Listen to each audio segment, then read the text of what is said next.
Charles I. Henry Jr., 8059 Cox Road, Westchester, Ohio, 45069. Place of interviews, 8059 Cox Road. Date of birth is May the 28th, 1925. Place of birth, New Albany, Indiana. Branch of service, U.S. Navy.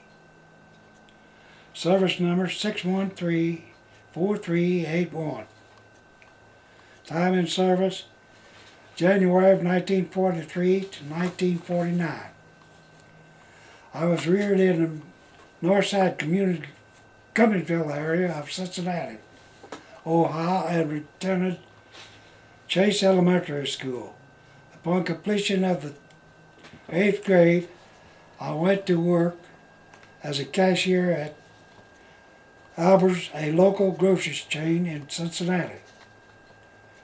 January of 1943, I decided to volunteer for the U.S. Navy.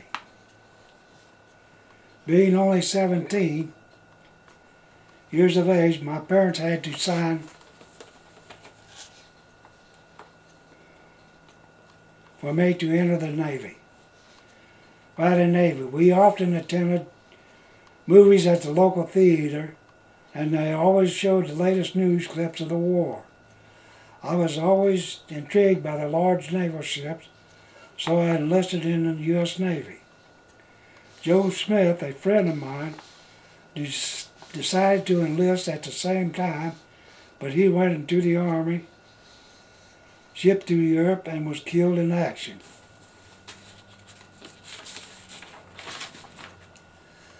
I was sent to the Great Lake Naval Training Station, arriving there in the snow January of 1943.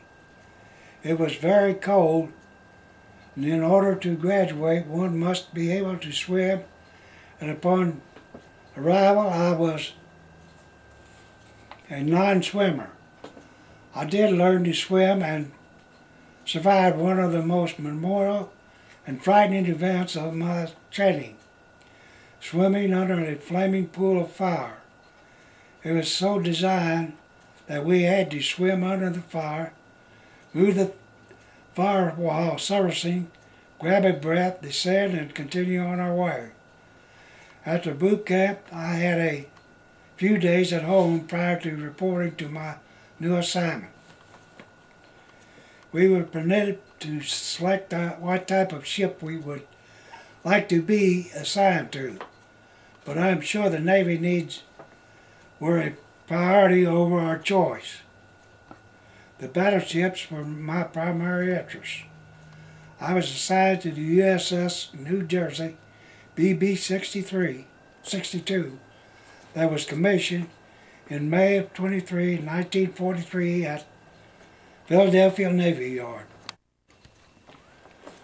The ship had to be outfitted from bow to stern. Required about 2 weeks to get everything on board for a crew of approximately 2,000 men, with the necessary armament to support the vast number of guns, along with fuel and other necessary provisions. The dimensions of the battleship are as follows: length 887, equivalent to 2.5 football fields. Beam 109 feet, draft 28.9 feet. We performed the shakedown cruise en route to Trinidad, located in the Caribbean just off the coast of South America. We would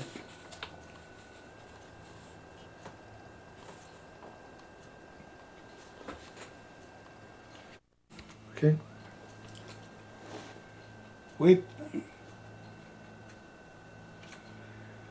Passing through the Panama Canal presented some tense moments as the battleship barely fit through the narrow walls of the canal. Along the side of the ship were pad-eye that are welded to the sides of the ship. These were actually peeled off the ship by the walls of the canal. Excuse me, Mr. Henry, Can you tell us what the bat eyes were used for? Well, in case we had to tie up a landing craft or something, like Oh, we okay. use for Okay. to go ashore or something, we Sure. could use them to Okay. Okay. tie I understand. lines to. Okay. Thank you. Paper down, please. We arrived in Hawaii and anchored offshore for about a couple of weeks. During this time, 3 battleships were commissioned and operational: New Jersey, Iowa, and Wisconsin. The most famous battleship would join the fleet at a later date and take its place in history. I was assigned to one of the aft 20mm anti-aircraft guns there were 49 20mm guns on the ship. A 20mm shell is approximately 0.8 of an inch in diameter. En route to the theater, we had target practice shooting at a Red Sox towed by a plane. We also had other duties pertaining to maintaining the ship: cleaning, mopping, polishing brass, KP, and maintaining the gun. There were 2 other fellows, loaders, assigned to my gun. There were 4 20mm guns in the gun group. We all reloaded the canisters. Sir, do you recall any of the loaders' names that worked with you? Uh, Can't? Okay. we did have mail call, but the letters from home were few and infrequent. On one occasion, a buddy and I decided to ride home, so we took our mattresses on deck to be more comfortable. I had to return to the bunk area, and while away, a friendly round landed in the area while I was laying.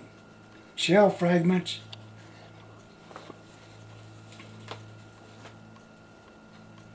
injured my buddy, removing all the muscle from his leg. The lower portion of his leg had to be amputated. The shell penetrated the ship's deck and stopped 4 decks below. Besides serving as a long-range... Excuse me.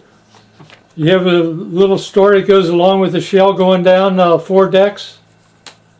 Yeah? Where did the shell end up?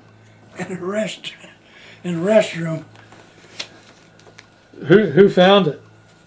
Who was... There was a chief boatswain in there. When it landed, he picked it up and run up on deck and throwed it over the side. Very good. Thank you.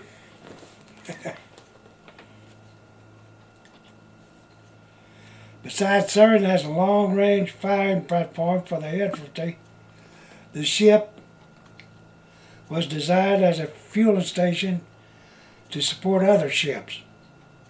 This is a function we were about to carry out when the typhoon struck in the 3rd Fleet back on December 17th and 18th, 1944.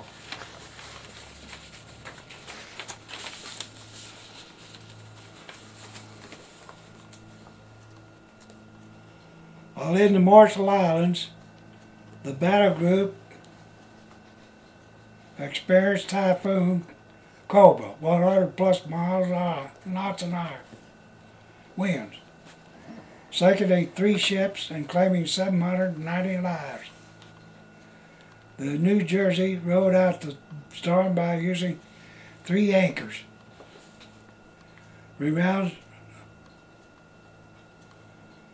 Oh, what am I going? During. Well, 2 of the anchors were hung from the bow and 1 from aft, right? Yeah. Correct. Okay. During one Kawasaki attack, I was strapped in my gun for 2 days without relief. The 20mm can't be aimed per se. The only thing you can do is watch your tracers and aim the gun in that direction. The rounds are loaded in canisters, and I'm not sure how many rounds were in the canister. I don't know if I ever hit a plane, as there is no so much firing going on as it is difficult to determine who shot what. Guess the most memorable event was the time I had an appendix attack while strapped in the firing harness. Firing was stopped in the area while I was removed from my position and hauled off to the operating room.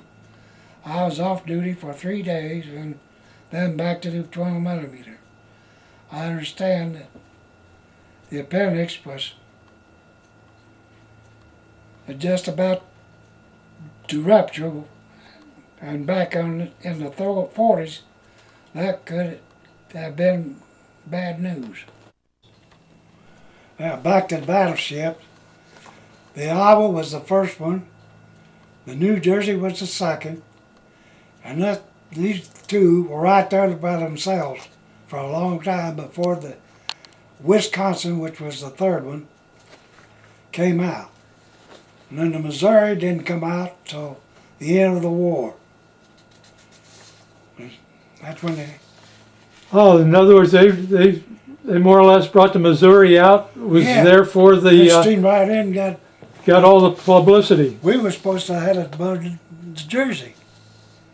Okay. But then when they steamed out there, they put it in there on account of Seaman was from Missouri. Missouri. Very, very good. Okay, that's why the Missouri was chosen. Yeah. Okay.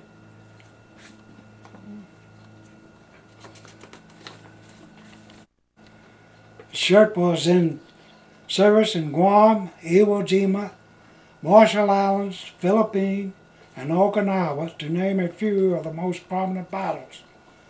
The New Jersey did serve as a flagship for Admiral Nimitz and Halsey. During these battles, I don't believe we lost one sailor.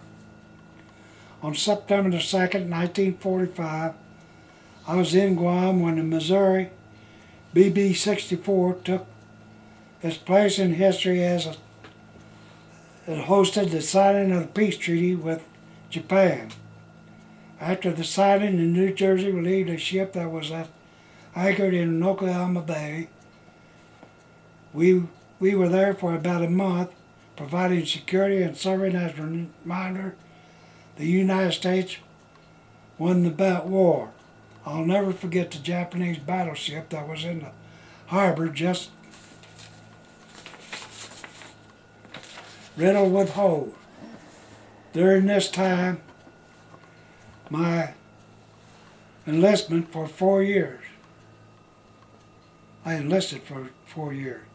A Marine detachment served as guards on our ship, and during changing the guard, a Marine accidentally discharged his .45 pistol, and you could hear the bullet ricocheting through the bunk area. I don't recall any high-stakes gambling on board the ship, but one ship mate told me he has a significant amount of money in his foot locker, but I didn't know the amount. We counted it, and it was $3,000. I suggested he should find a safer place for the money. After sitting in Yokohama Bay for a month, we sailed for home, arriving in Philadelphia, where we had to leave. While on leave, my sister introduced me to a young lady by the name of Margaret Hastings. You got Hastings. There should be an H or a G there to a T. Okay. That was to become my wife for 61 years. We were married on March 2nd, 1946. We stayed with her parents for a couple of weeks, then we found a one-room apartment in Northside. She had a job at Delaney Woodhill, located in Northside, a suburb of Cincinnati. When I returned to ship, it was headed for a dry dock in Birmingham, Washington. The news Mrs. Henry joined me in Washington, where we again set up housekeeping and welcomed a new member to the family, Charles I. Henry III. born December the 14th, 1946. After completing the overhaul, the ship returned to Philadelphia, and I was assigned to a new post at the Great Lakes Training Center, where I worked in the recreation hall. This assignment lasted about 4 months. Of all things, my final assignment was to a LCI landing craft infantry docked on the Ohio River in Cincinnati. This ship was used as a training vessel for naval reserves. I served on this ship for 3 months and then returned to Great Lakes Training Station for separation on October 1949. I returned to Cincinnati by train, arriving at Union Terminal, hopped in a taxi and showed up at home unannounced. Mr. Henry, Yeah. thank you for your story. Are there any other thoughts that you might like to include in closing of this recording? Yeah. The only thing I can remember, my parents didn't know I was coming home, and we had a window up over a cellar, and you couldn't lock it. And I knew that. And I come home, I raised that window, and went in the house. What time of day was this? It was at night. Night. Wow. I scared them to death. I bet you did. Very good. Very good. Well, once again, thank you very much for your contribution to the Veterans History Project, and I hope you got some enjoyment out of this. Thank you.